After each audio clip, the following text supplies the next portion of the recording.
Hello and welcome back to another Tall Ship Tuesday. I'm of course here on the main deck of Providence with Captain Jonathan, and today we're actually going to go aloft, hence our harnesses that we have on, and maybe have a conversation out on the yard. So we'll see you up there. Sounds good. Alright. This is the first. It's taken me 3 months. Not a freighter or anything. We got some weather maybe coming in, and that's appropriate enough because we're going to go up and talk about a heavy weather experience a very long time ago in a land far, far away. Laying aloft. If you hadn't figured that out yet.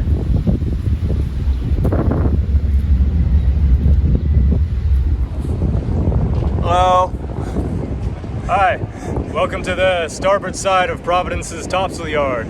We're back once again. We actually tried this yesterday, but as we alluded to in the beginning of our video, the weather wasn't real cooperative and we had to come down. But we're back at it today, and Captain Jonathan is, I believe, going to tell us a sea story here on the yard. Sea story. Yeah, yesterday kind of reminded me that we were up here and this little squall rolled in, but it has to do with a big squall on a ship that shall remain nameless.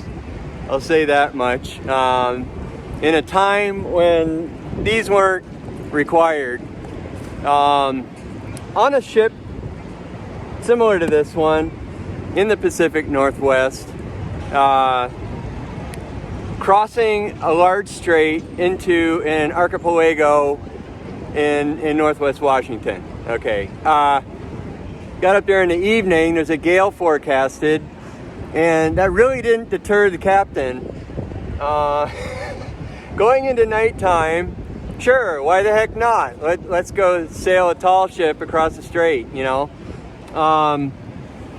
And like I said, they didn't have harnesses, and I was on watch in the middle of the night, and this other poor guy, I mean, it was like almost like a shame thing, you know. It's like, you know, oh, wimp, you're wearing a harness. So he had to like put the whole thing underneath all his clothes, and all he had was, you know, the little loops coming out, so he could clip in once he laid on and bent over to do stuff with the sail on the yard.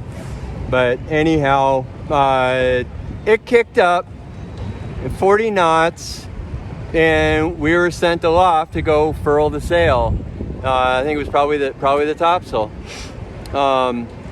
And you know, back then we just didn't really think twice about it, and it was the real experience. The only casualty of the whole cruise was the captain, and he was going down into his stateroom, and they had the costumes and the plastic swords and everything, and he slipped on a plastic sword on the floor and put his head through his stateroom door. Not the most sturdily built thing, but yeah. And then we got across the strait and woke up. Well, I never went to bed. It was just too exciting. But we got up and entered into the islands, and it was still blowing 40 knots, but it was dead flat, and we were just screaming through flat water, through the islands, and making passes in different towns, and I don't know, pretty amazing stuff. Excellent. Well, I have to say, I for one am very pleased that we now have harnesses as standard issue, but it looks like we're trying to kind of give you a view down at the ship herself. There she is, way down there. But we'll see you next time. We're probably going to head down here. Yep. See you next time on Tall Ship Tuesday. Gotta go sailing. Yes, indeed. Bye-bye.